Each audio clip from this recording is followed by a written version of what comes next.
everybody for love you all. another round of Conversations with Mother Mary. I am Jeri, and this is Mother Mary. How's everyone feeling? I bet it was a moment ago that you were on with Aurora. Some very awesome nuggets there. Oh, absolutely. Is everybody feeling this wave of light and love, and the energies are nuts?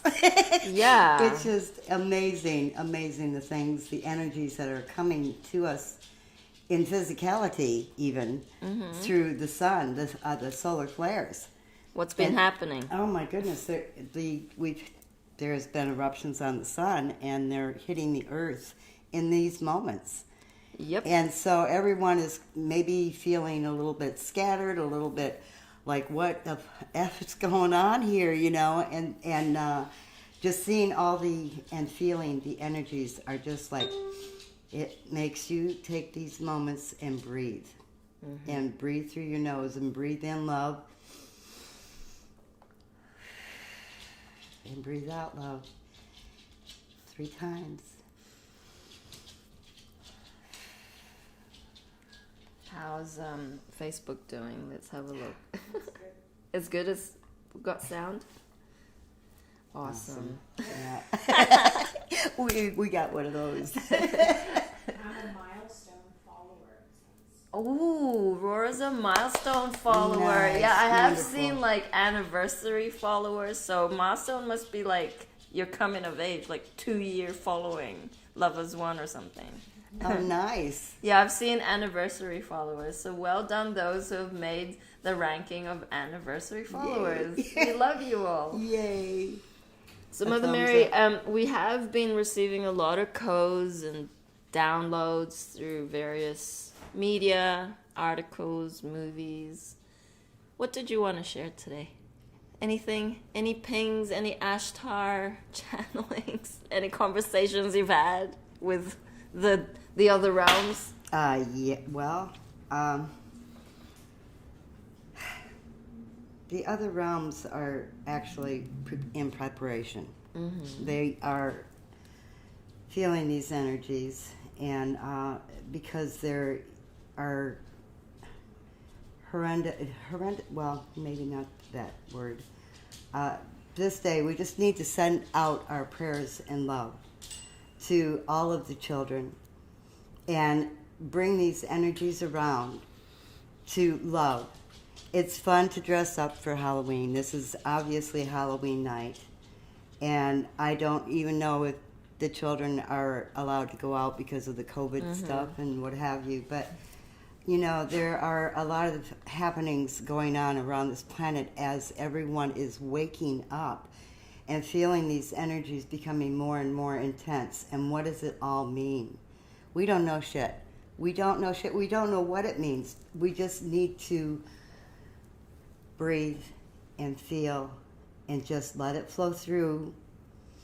Accept, embrace, and allow what comes, and find joy in it, because that's why we're here, is to transcend all the darkness and bring it to light. So that was a code I received, from Mom and the Angels, and it's just fun. It's fun to be and listen with your heart. Yeah. For those with eyes to see, ears to hear, a mouth that can speak love, and a heart full of love. Yeah. So It's really beautiful how much the elementals in the animal kingdom are coming into the more recent channelings. Like yesterday, I know that we had a massive sync with the turtle. This is the Mother Mary card from the Divine Mother deck, and it's heart listening. Oh, snap. Here you go. This is our new deck. It's not like we sell this online or anything, but we use this as one of our decks for oracle reading, and it's the Mother Mary card. Oh my goodness, okay. It says Mother Mary. It's card 31. And 3 and 1 is 4, and I always feel 4 is my number because that's the date of my birth in this lifetime. Interesting. And I always see 4 as being like a foundation. And so, anyway, it says, I am Mary, universal mother. Heart listening is the beginning and primary element of the ascended self. Your entire being, all your quantum fields, all your chakras, all your meridians, every sensory joint on your body, on your skin, is a receptor for listening. Excuse me just for a moment. My ears are listening to this little... It's Princess. Princess's little necklace, and she goes nuts when she doesn't have it on. But I took it off so that, but she wants to play with it. So can you take this, George? Thank you. Maybe she'll follow you. Here she goes. So, what is listening other than receiving? And how do you give? How do you share in accordance with universal law? We're all learning how to do that, for sure. You do not truly share unless you have received. You cannot give with the fullness of who you are until you are receiving. That is heart listening. Yes. Yeah. I feel that would be probably my most favorite. I wouldn't even call it pastime, but I love holding space. Yeah. And I know you also love holding space. Mm-hmm. It feels like there's not enough credence or weight put on how to listen without the ego. Mm-hmm. That's such a skill that a lot of businesses are slowly shifting into this new paradigm, but I'm sure that a lot of employees or even managers could do a lot with a workshop or a brush up on the art of listening. Mm-hmm. Such a massive skill to have. Yes, yeah. I mean... And the skill of observation without having to jump in and, constantly give your opinion. Mm-hmm. I still find myself doing that, like when you're listening to someone and then you talk over them. Yeah. Or you even agreeing with them. And it's just like, we know we come into our empowerment when we just sit and be. Observe and listen. Yeah. And just be. Yes. Yeah. Yeah. I know that we also have been looking at how the divine feminine is coming into their empowerment across the globe, and how do we come to this, how do we fill that gap between the disempowerment of the feminine within a specific culture, to the point where, we had the suffragettes who fought for votes in New Zealand back in early 1900s or late 1800s, and how now we're coming into a full circle with that we don't know whether what we've been told on the news is actually true. Like, what is actually going on in each of these individual countries? I don't have a clue. Yeah. I don't care. I don't really. That's not. The only thing I can do is send love. Mm-hmm. Because sometimes when you read things that are going on, your ego wants to get riled up. Oh, I got to do something. I got to do. We don't have to do anything except send love to everything that's going on, because Mom's got it. She's got everything. Love is in charge. Yep. And so love is finally coming forth on this planet, and the surrounding energies that are with us right now, and these energies from the sun that Mother brought to all of us to go, okay, enough worrying, enough, information seeking and all that stuff. Mm-hmm. Just let Mom handle it. Just know that you've got brothers and sisters all over this planet who are going through great changes, running around and spinning and like, what's going to happen to me? And the only thing that they can do, too, is to receive the love from all of us who can send love, and let Mother's hand be played in whatever country, so that everything is forthright, it's forthright, and everything will be known, and the people will be freed finally from the chains that bind them during these moments, because this is all leading up to a spectacular event. Yes. We had just gotten word through the telephone, the posting that, President Trump is still our president, and Biden will be stepping down on the 3rd of November because he wasn't really president. So these are things that are coming up, and by the 11th of November, everything's going to be pretty much done and over with, and we can get on with this process of everyone becoming free to be who they are and not restricted in any way, and it's happening. It's happening, and that was the title of the notice, that it's happening, and it is happening. Yes. And we're here to be part of all this. Yeah, it's awesome. Welcome, Rose. Oh, welcome, Rose. Aaron and Kyle. Kyle is saying hello. He says, "Hi, Jerry. Finally with Mother Mary." Kyle's come all the way from the Philippines, so I know that nice. The Philippines is so awake. Mom had a really good pulse on the Philippines. She had many beings who saw UFOs and spaceships and kept her abreast as to what was happening in terms of the thinning of the veil over there. And I know that the matriarch is a very strong presence, has a very strong presence within the culture. Even though we have been hijacked with Catholicism and all of that, it's very exciting to see what's going to unfold for the Philippines.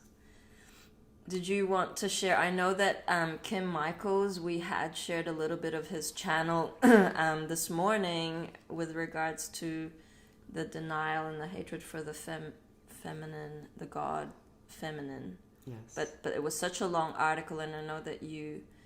Okay, so this Kim Michaels was channeling Mother Mary. This is the significance, and we're circling back around because there's some very important big points that we couldn't cover just because the channeling was so long. I'm going to read part of this because it is a long channeling. And this was from back in 2010. Wow. Yeah. It's a long time coming up. And this is what's going on right now. And the hatred of mother in the Middle East. Mm-hmm. And it involves the women. Excuse me. Why am I giving this teaching in a message that is a continuation of what Saint Germain gave and what we gave earlier as a result of the messenger traveling to Israel?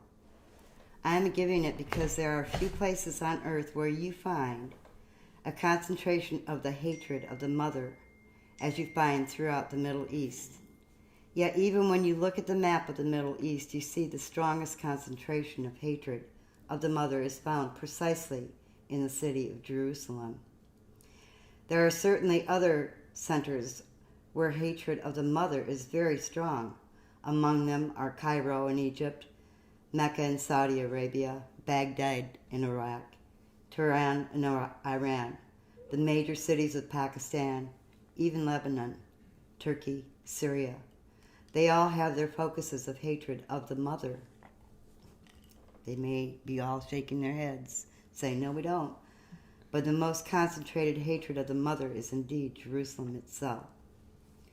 This is caused by the consciousness exposed by Saint Germain in his latest discourse, the consciousness of wanting to elevate some human beings as being superior to all others, as being God's chosen people. These human beings that are superior can, of course, only be men with women who belong to the same race, being completely subordinate. There are those who believe that even Jewish women are not truly among God's chosen people, that only the men are the chosen.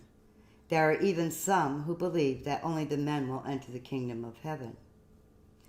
There are those who believe that even though the women may enter, women in the kingdom of heaven will be as subordinate and as suppressed as they are in the kingdom of earth.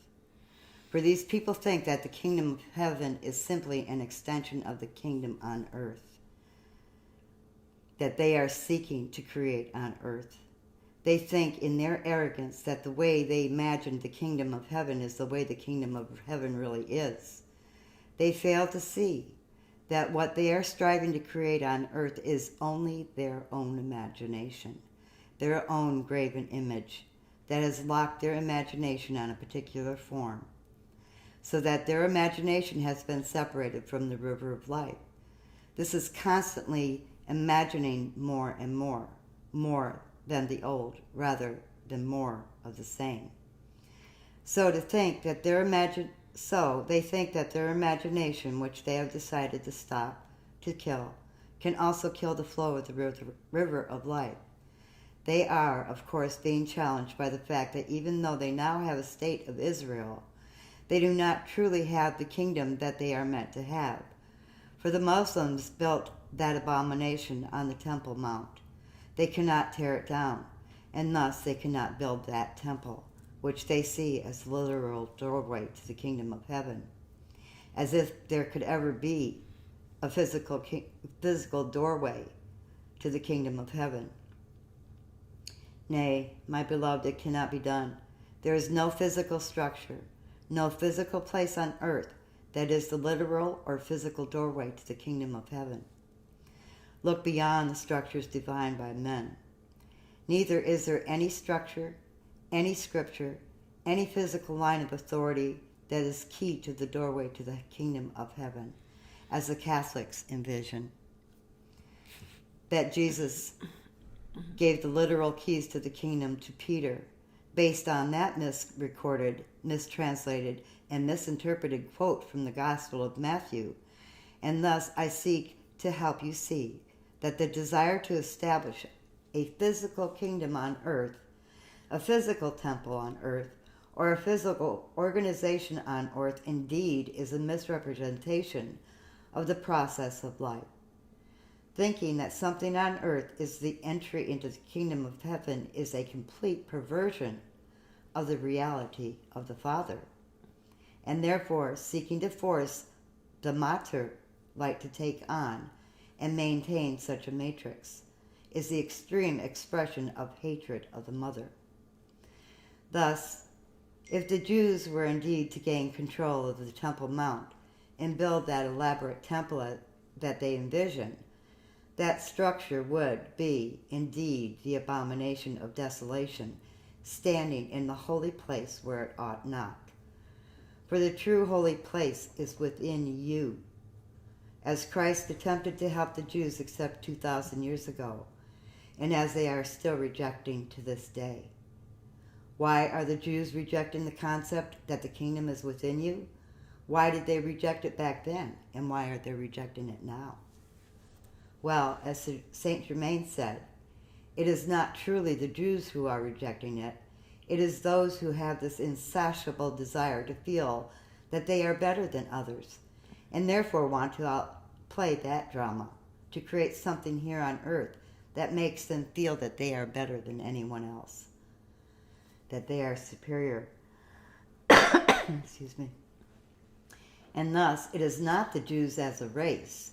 It is those who have embodied as Jews, but who really are trapped in an epic drama of the fallen beings, even some of them being the fallen beings themselves, who are now facing their last opportunity to turn around or to be removed from the earth.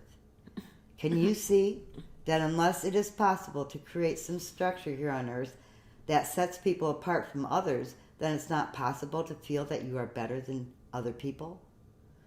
And thus there must be something physical, be it a book such as the Bible, be it a temple building, be it a particular empire or a particular person such as Christ, or the empire or the high priest. My beloved, unless there is some physical characteristic that is clearly superior to all of the others, then how can there be people who feel they are superior to others because people of their proximity to that which is so special, they put themselves above all that? And what is, of course, the highest authority that one can imagine on earth? Based on the consciousness of separation? Well, it is indeed that there is something on earth that is the exclusive entryway to the kingdom, heaven, beyond earth, the kingdom of God. So that even God is forced to accept into the kingdom those who have qualified based on conditions defined by themselves here on earth. They made the rules for how do you get into heaven, and that's not the way. You can change yourself, not God. Beautiful. Can you see the fallacy of thinking that the conditions based on the consciousness of separation can guarantee your entry into the kingdom of oneness, the consciousness of oneness? Can you see the fallacy of thinking that the condition defined by the fallen beings who rebelled against God can guarantee your entry into the kingdom of God?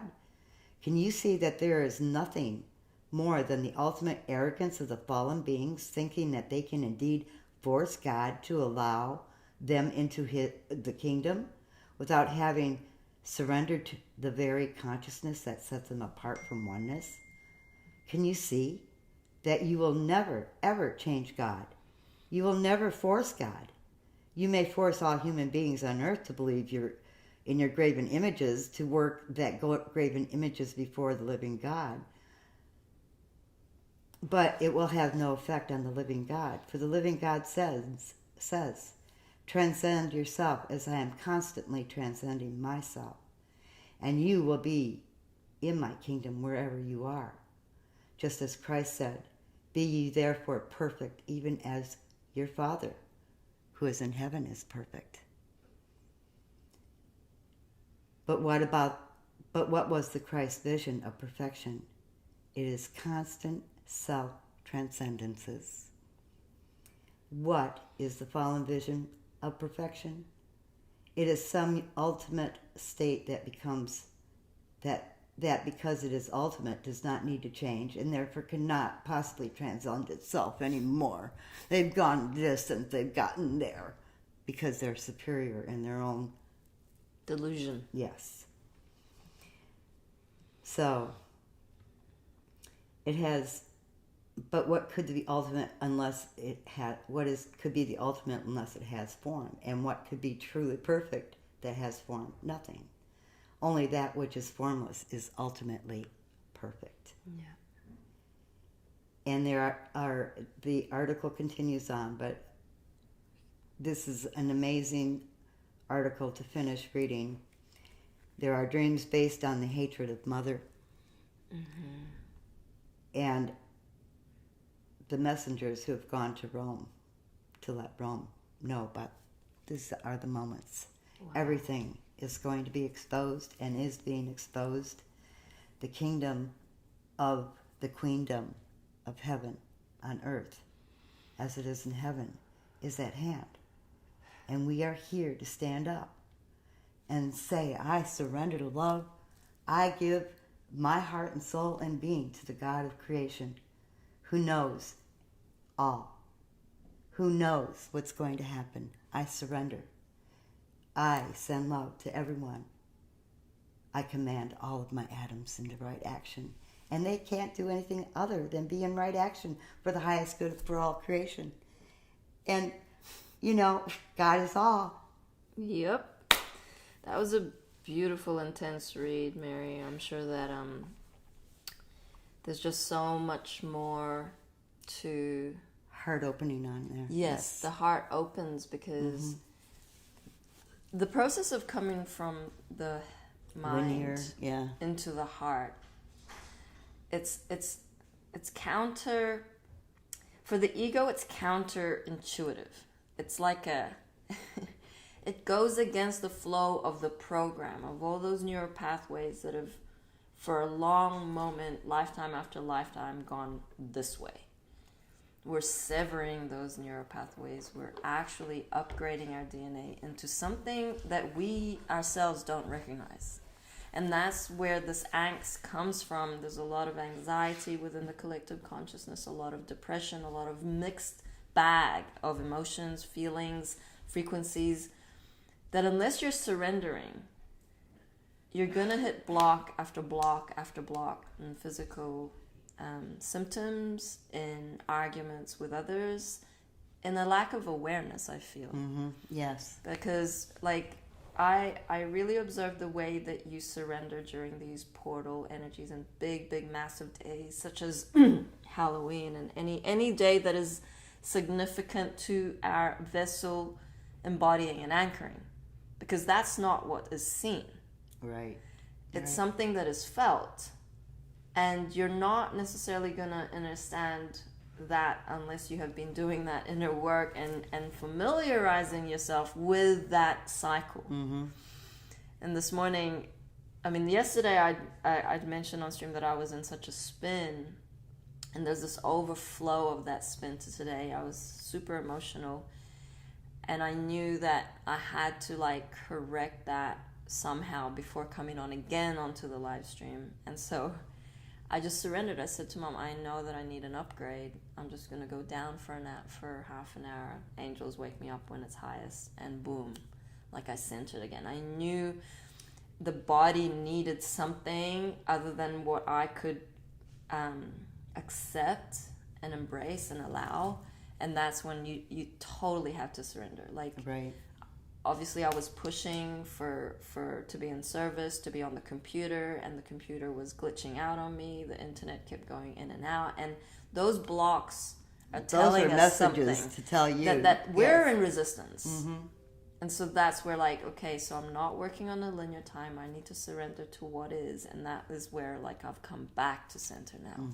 So I'm grateful for your example of, like, okay, Mary's down. This is huge. Yeah. But she wasn't down today. It was just she was feeling it, and so she was grounding out outside, and we were just sharing experiences. Yes.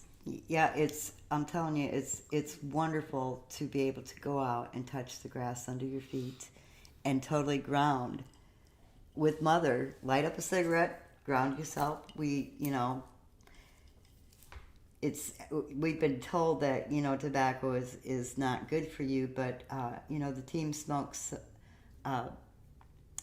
American Spirit cigarette, or, roll your own cigarettes. And so it's a great grounding tool. You go outside, ground it with Mom and thank her for helping you integrate the energies to ground you, use your being with whatever needs to come forth, for yourself and for all of creation. Because,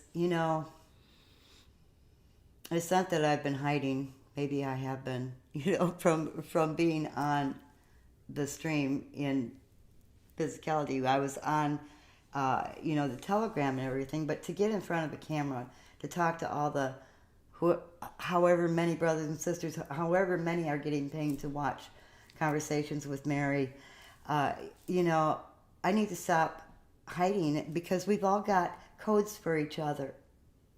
Each and every one of us, our voices, what we say, and how, what we're sharing is a code for a brother or sister to help in expansion. And so I am so thankful and grateful for all of you tuning in.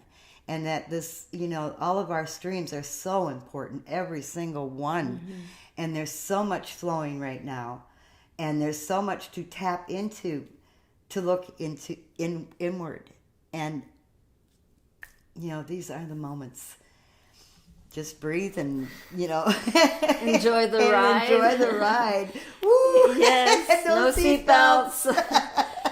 So I wanted to share a beautiful being called Charles Eisenstein, and I'd been following Charles Eisenstein for a moment. He has written books, and he's a speaker and beautiful being. He talks about the gifted or the sacred economy, and how it is to transition away from money as a resource, as a form of energy exchange. But today I received, actually it wasn't today, but I got on my email one of these beautiful synchronistic kind of writings from him, and so I wanted to share and read that with Mother Mary.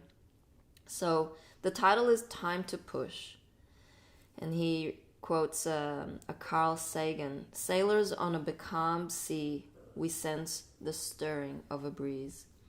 Water is a very significant element in our process of ascension, of a physical ascension. And so also the birthing process is so poignant in that it's relevant to the feminine. And this is why, Mother Mary and I have been speaking a lot about flipping the paradigm of birth, of this labor process. But what we're going through right now, he uses the birthing process as an analogy, a metaphor, and he describes it in such a poetic way. So we'll see what he says. The human collective has in the last several years transitioned into a new stage of its birth process. I will draw from Stanislav Grof's concept of perinatal matrices, a 4-stage description of the psychodynamics of birth. Stage 1 is uterine bliss. The womb provides the fetus all its needs, and it grows without any apparent limit, struggle, or effort. While various kinds of maternal stress may affect the fetus, nature does its best to cushion it from serious trauma. Stage 1 gives way to stage 2, as the baby grows up against the limits of the womb and contractions begin. Paradise becomes hell as the pressure increases with no apparent way out. It is the hell of no exit. It is an increasingly intolerable situation that subjectively feels like it must last forever. It is what existence has become. Hopelessness and despair are hallmarks of this stage. Stage 3 begins when the cervix opens and the baby begins the journey through the birth canal. The contractions, the squeezing, and the pushing intensify, yet because the destination beckons, the stage is normally less hellish than the previous, even as it demands every resource of mother and child. Stage 4 is the emergence into a new world. There is no going back. A profound separation has transpired, yet, at least in traditional birthing practices, the infant is reunited with the mother as she holds the baby to her breast. The baby is now a member of society, and a new phase of development begins. Do you want to take over that one, Mary? Applying this map to human civilizations, stage 1 was the long exponential growth curve of human society that consumed the vast bounty of Mother Nature without apparent limit. Even when resources were depleted in one place, there was always virgin territory, minerals, forests, and cultures to exploit. The expansion consumed not only natural resources, but also the wildness in ourselves. It was the colonization of gifts, cultures by money and markers of traditional patterns of social organizations by law, police and government, of vernacular architecture by building codes, or folk medicine by pharmaceuticals, or midwifery by obstetrics, of storied communities by generic housing developments, of the singing circle by the MP3 download. I don't know what all this is. Okay. Of folk tales at the firesides by videos on YouTube, of the kingdom of childhood by the brain regime of schooling, or oral culture by written culture, of place by universal formulas. None of these developments were an unqualified evil, yet undeniably a gnawing poverty torments even the wealthiest people today, and a sadness at the acknowledged loss that no new distraction can assuage. I've not really used that word before. No, I'll look it up. If I had to pick a date for the transition from stage 1 to stage 2, it would be 1917.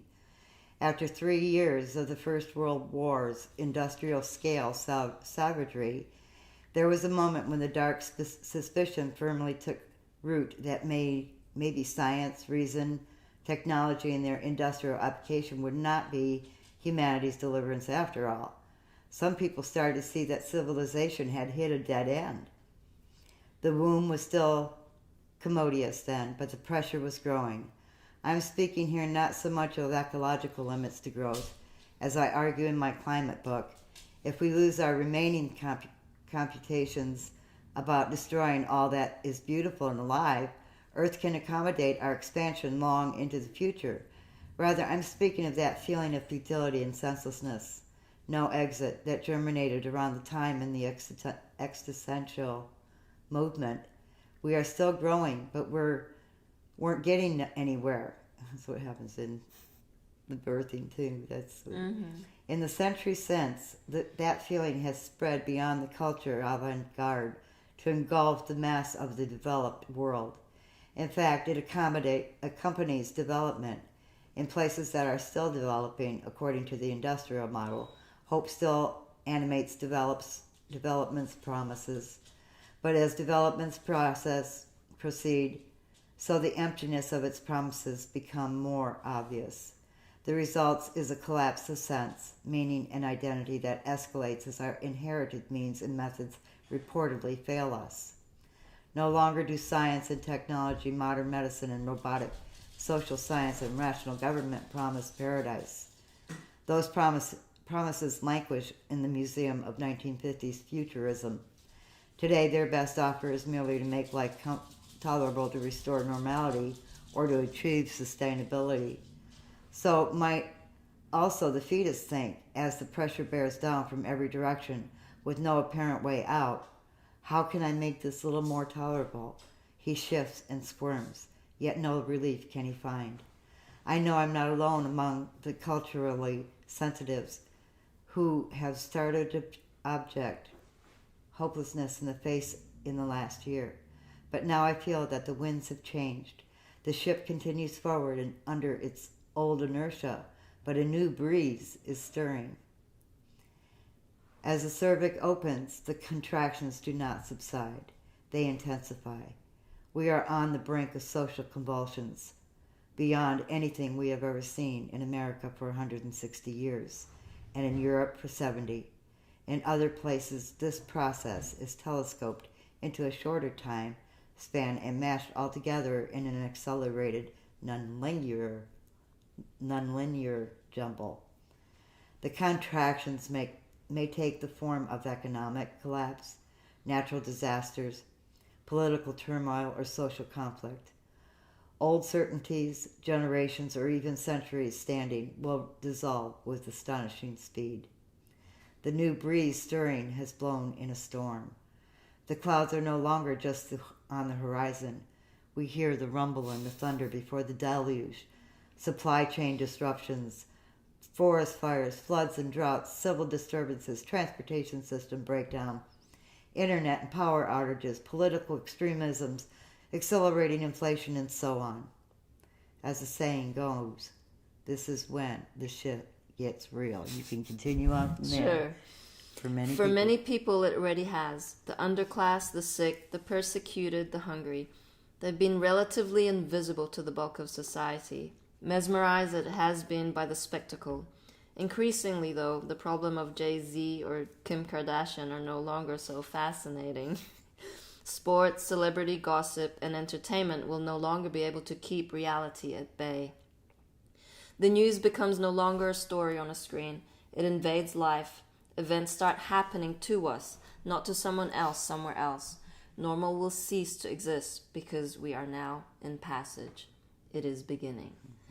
I'm going to stop there because essentially he goes through the birthing process. You can feel that uncomfortability of the contractions, like we're birthing something so grand, yet it's such a struggle. Yes. And in the end, it's the birthing of new earth. It's the birthing of our higher selves. It's the birthing of God's sparks in physicality. And he's just on point there because, funnily enough, I was in such a spin that I just put pen on paper and I just wrote this poem, and I had awesome. There is no exit. There is no more running.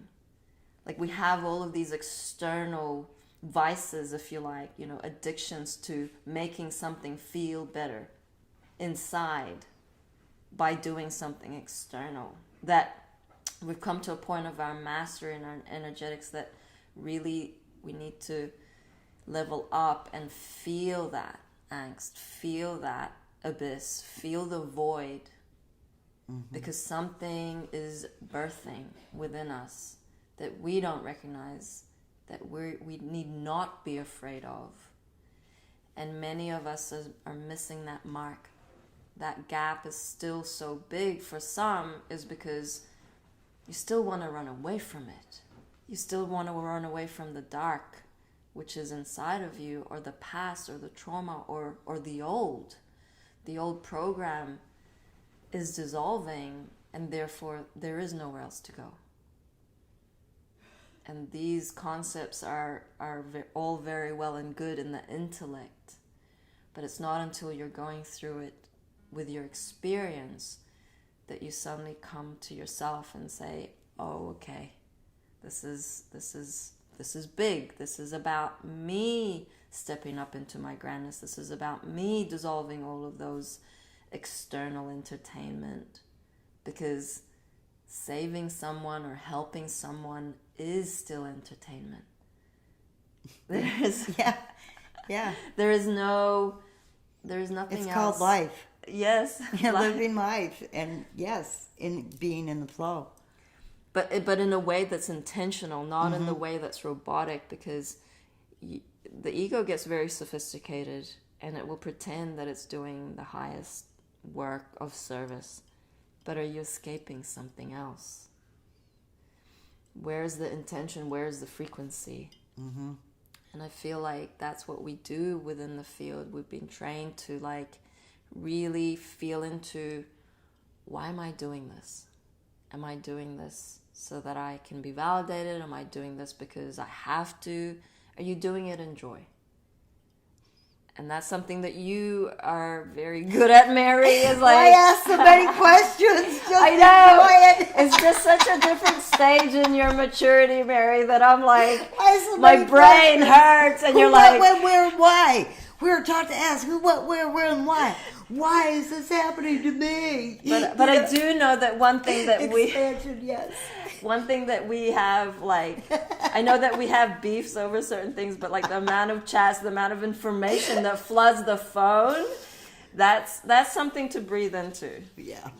Yeah. And it's something that overwhelms a lot of beings, and that's something that you yourself need to master. It's is this information for you? Do you really have to know everything? How much of a nosy body are you? I'm a nosy body, and I will dissolve all nosy bodiness. There's a lot of TMI out there, too much information of everything, and it's I don't need to know everything because I don't know shit. You can't. And it's more fun just being. Yeah. Absolutely, it's more fun just being. Not so many questions, not so many try to figure it out, because we can't figure out what divine plan has got in store for us. What surprises, what synchronistic moments. Those are the ones that, just give us a wow, Mom, thank you so much. Even breathing, thank you, Mama. You're giving me breath to breathe. You're giving me a heart to beat and be part of this ascension of all of creation. Yeah. And it's what a blessing we are in. We are in such grand moments, really we are. Yeah, so it was interesting last night because we like to just have moments where we're watching something that gives us codes, but it was quite heavy by the time we'd finished the last episode of Sweet Tooth on Netflix. Yeah. So we decided to change it up and watch comedy, and it was a being called Jokoi. And he's Filipino, and he did a stand-up comedy in Hawaii. Oh. And of course we were in Hawaii with Mom last year, and it was just funny, the references and just the realness of him. He was, we're laughing our asses off. Yeah, Mary and I were like, oh, my tummy hurt. He was really funny, but he was really, he got a little sexual at the end. It was pretty, but it's fine. It's fine. The whole thing was funny. Instead of watching all these, deep things, the comedy is the best. because it makes you laugh. It makes you feel, just free of any worry, concern, and that goes out to the universe. Yeah, because the frequency changes. As soon as you're laughing, laughter is the best medicine. Mom loved a good laugh. Oh yeah, and the belly laughs. Oh my goodness. Oh yeah, she has the best laugh. But Right. one random movie that we never finished was Year One. Oh, with Jack Black. Yeah, it was so random, but it was so funny. I love Jack Black. Yeah. Oh God, the whole movie was Weird, because it was back in the Jesus the timeline. biblical times. Yeah. And it was it was in Cain crap. and Abel time. Yeah, Cain and Abel, and it was just really funny. Yeah. The interpretation into a movie of what actually happened between the brothers Cain and Abel, and how much sibling rivalry there was, and the truths of like all the characters in the Bible, and their take on it. Yeah, that was super funny. It is funny. Jack Black was funny. Yeah, it doesn't matter. We need to finish Yeah, watching that yeah. one. So I feel we have the same humor, Mary. We just find really silly things funny. it's funny. But it's seriously funny. It is. It's seriously funny. I mean, define funny. Not everyone has the same humor, right? Like we said, Buddha watches is so funny, and he was like so bored. He started playing on his games. It was like, okay, let's just turn it off. yeah, you had to go to. But yeah, so it's very, very obviously, watching things, you're either escaping or you're actually having a full intention of raising your vibration, and there is a difference. And there are many, many movies out right now that are pushing mama codes of ascension, of time traveling, of free energy, empowerment, priestesses, high priestesses, goddesses, warriors, superheroes. That's all us. And that is where do enjoy something funny today. Crown Chakra Day is super high intensity in terms of connection to the divine intelligence. That is tapping you on the head, going, "Hello, are you home? Can you hear us?" Mary, did you want to play us something on that beautiful? Oh well, I had it in my hand as I was coming up. I forgot who sent this beautiful. So this was sent to us by Stacy, and from the UK. Thank you so much, love. Mary loves this, and I love it too. But Mary's more savvy with the free flowing of the music.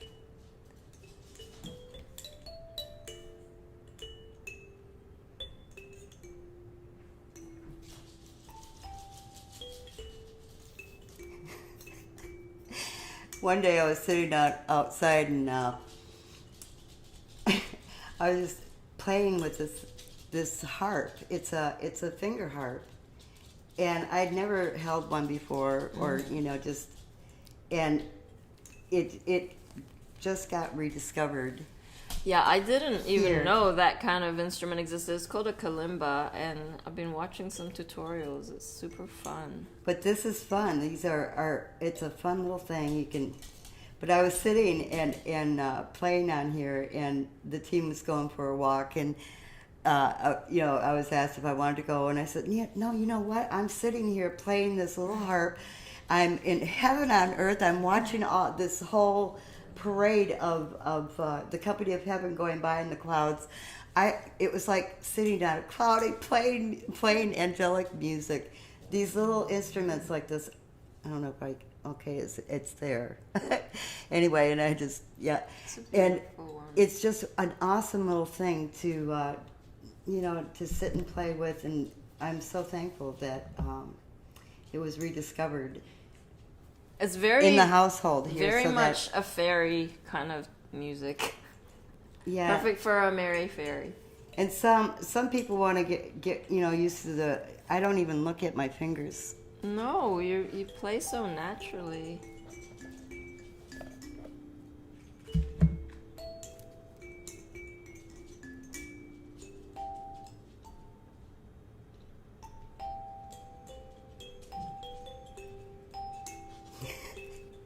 I could listen to you all day, Mary.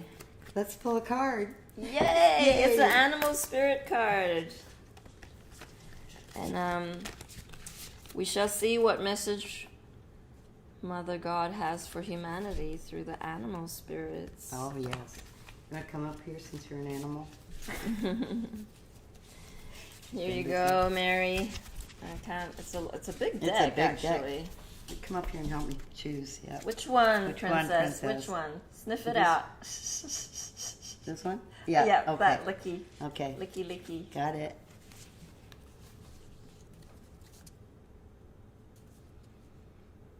No kidding.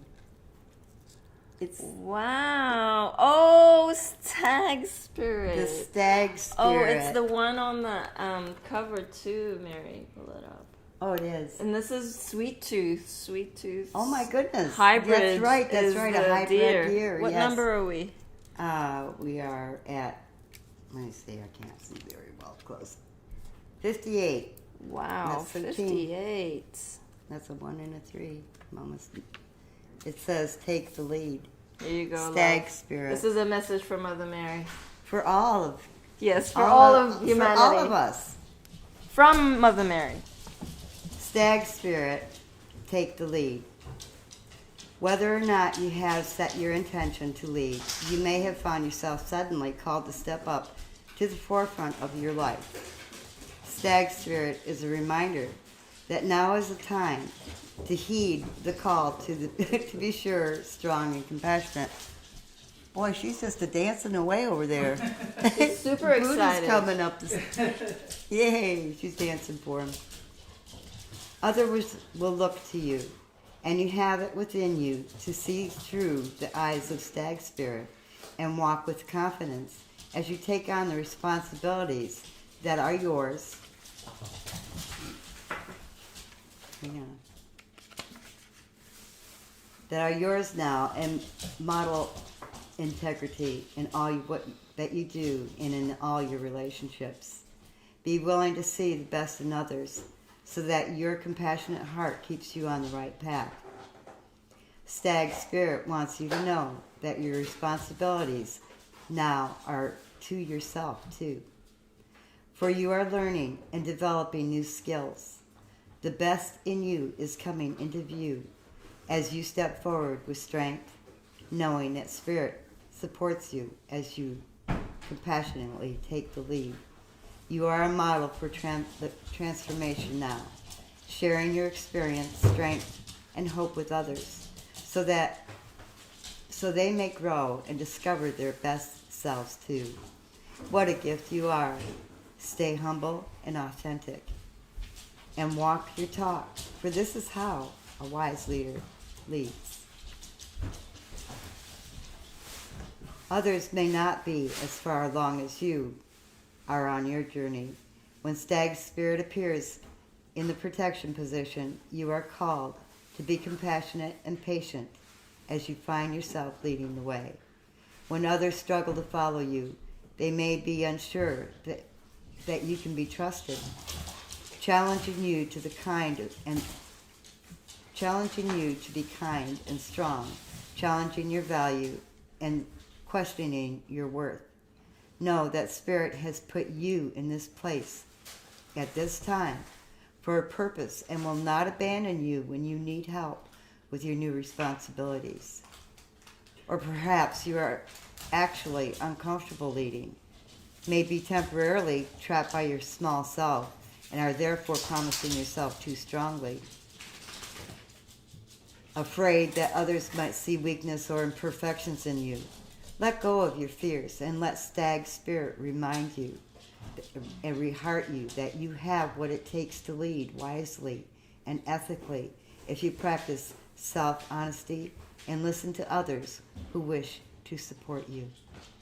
That's awesome. Beautiful. Thank you, Mama. Share your stories. Yes. Walk your talk. Wow. Well, thank you everyone for joining us. Jen Gibbons says, love you, Mother Mary. I love you, Jen. I love you all out there. Thank you for taking moments and coming on the stream here and tuning in. Sean says that's called a professional musician. Yes, she is. She is a badass musician, She has a lot of rhythm codes. Yeah, so does Jerry. I'm learning. Wow. I'm learning. Well, thank you all for joining us. Thank you, Mother Mary, for your beautiful thank you, wisdom. Jerry. We have following up George for Roadside Nuggets and also the Black Mirror Transmutation tonight. I'm at looking 9 forward to p.m. that one. That's going to be awesome. So we will catch and you George, all. too. Yeah, catch you all next week. Thank you. We love you. Have an amazing, wonderful, beautiful every moment that's synchronistic and magic and sent as a message, and read it. Yay.